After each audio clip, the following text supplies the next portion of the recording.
Sir, please, let me help you. Those bags look heavy, and I have two hands that aren't doing anything important right now except being hungry. 25-year-old Saffron Winters tried to smile as she reached for the grocery bags the elderly man was struggling with outside the market, her own stomach growling audibly despite her attempt at lightness. She'd been living on ramen and hope for 3 weeks, her art not selling, her savings depleted, her studio apartment's rent overdue. But watching this frail man, maybe 70 years old, with kind eyes and trembling hands, struggle alone with heavy bags felt wrong in a way hunger never could. "Oh, my dear, I couldn't ask you to," the old man started, but Saffron was already gently taking the bags from his grip. "You're not asking, I'm insisting. Where are we going? I've got time, and honestly, the walk will do me good." What she didn't say, the walk would distract her from the empty refrigerator waiting in her apartment, from the rejection letters from galleries piling up, from the fear that she'd made a terrible mistake choosing art over stability. The man who introduced himself as Harrison lived 6 blocks away, a long walk, but Saffron filled it with genuine conversation, asking about his life, laughing at his stories, treating him not as a burden but as a person whose company mattered. When they reached his modest home, Harrison insisted she come inside for tea. "Please, let me thank you properly. I haven't had company in months, and you've been such a bright spot in my day."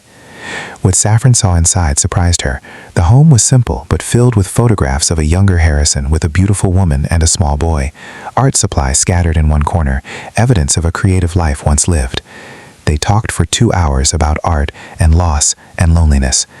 Harrison shared his wife had died 5 years ago, that his son was successful but distant, that he missed having someone to talk to about paintings and beauty and the things that used to matter.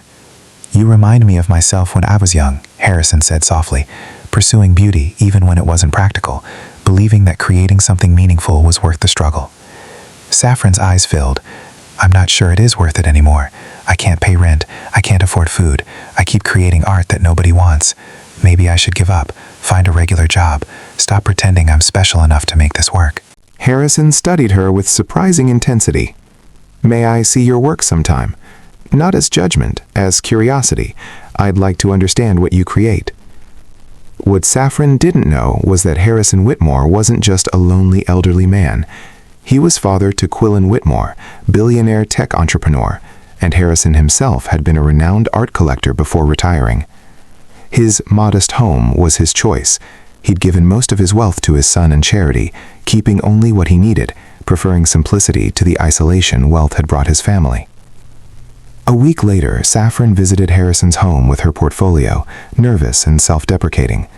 But as Harrison reviewed her paintings, raw, emotional pieces about urban loneliness and beauty found in broken things, his expression shifted from polite interest to genuine excitement. "These are extraordinary," he said quietly. "They remind me of why I fell in love with art. Not technical perfection, but emotional truth. You're not creating what sells. You're creating what matters." "Which is why I'm starving," Saffron said with sad laugh.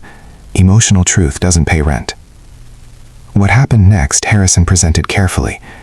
"My son is hosting a charity gala at his home next weekend, to support emerging artists, actually. Would you allow me to bring you as my guest? Not to beg or perform, just to see how these events work, to meet people in the art world. No pressure, no expectations. Just an old man who'd like company and wants to help a talented young person understand how this industry actually functions."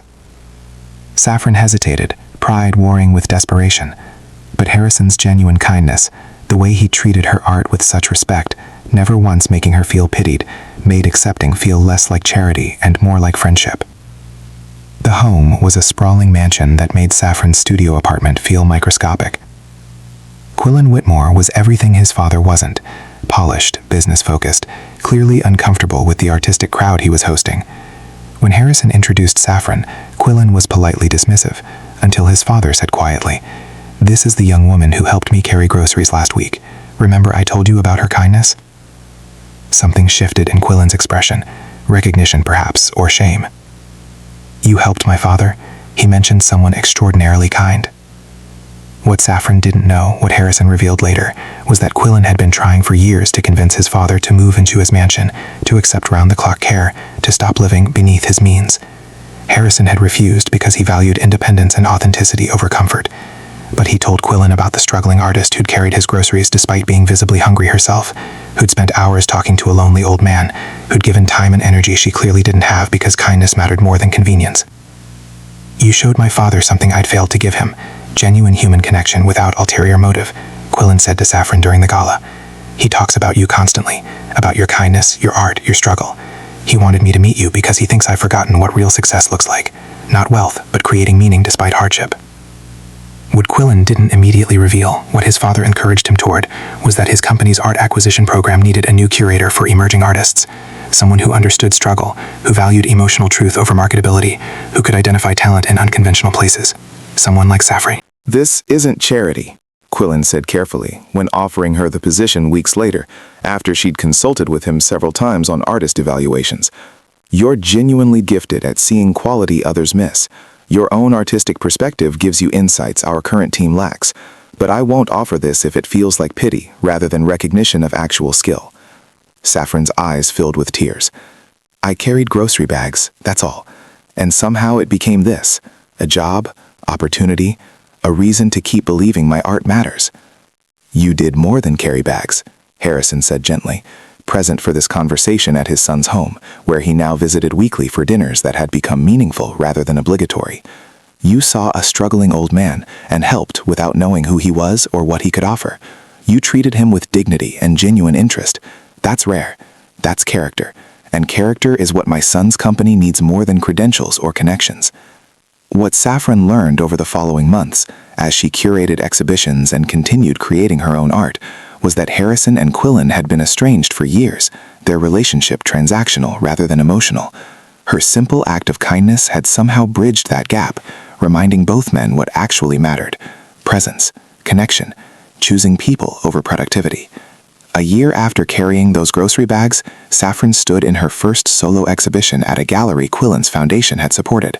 Harrison sat in the place of honor, tears streaming as he viewed her paintings, and Quillen stood beside him, finally understanding what his father had been trying to teach him: that success means nothing if you're too busy to help someone carry groceries, too important to spend 2 hours talking with lonely old men, too focused on wealth to recognize that the struggling artist might teach you more about living than any business deal ever could. "You know what I think about sometimes?" Saffron said to Harrison during the opening. "If I'd walked past you that day because I was too hungry or too proud or too consumed by my own problems, I'd have missed everything. This friendship, this opportunity, this reminder that kindness returns in ways we can't predict." "And I think about how close I came to not asking for help," Harrison replied softly. "Too proud to admit I needed it, too isolated to believe strangers could be kind. You taught me that vulnerability creates connection, that accepting help is as important as offering it. You saved me from loneliness by simply seeing me as human. Because kindness doesn't calculate, it simply responds when someone needs us, offers help despite our own hunger, creates connection without knowing what might follow. Sometimes carrying an old man's groceries changes multiple lives, not through grand gestures, but through the simple choice to see someone struggling and lighten their burden, to treat strangers with dignity, to believe that being human together matters more than being successful alone."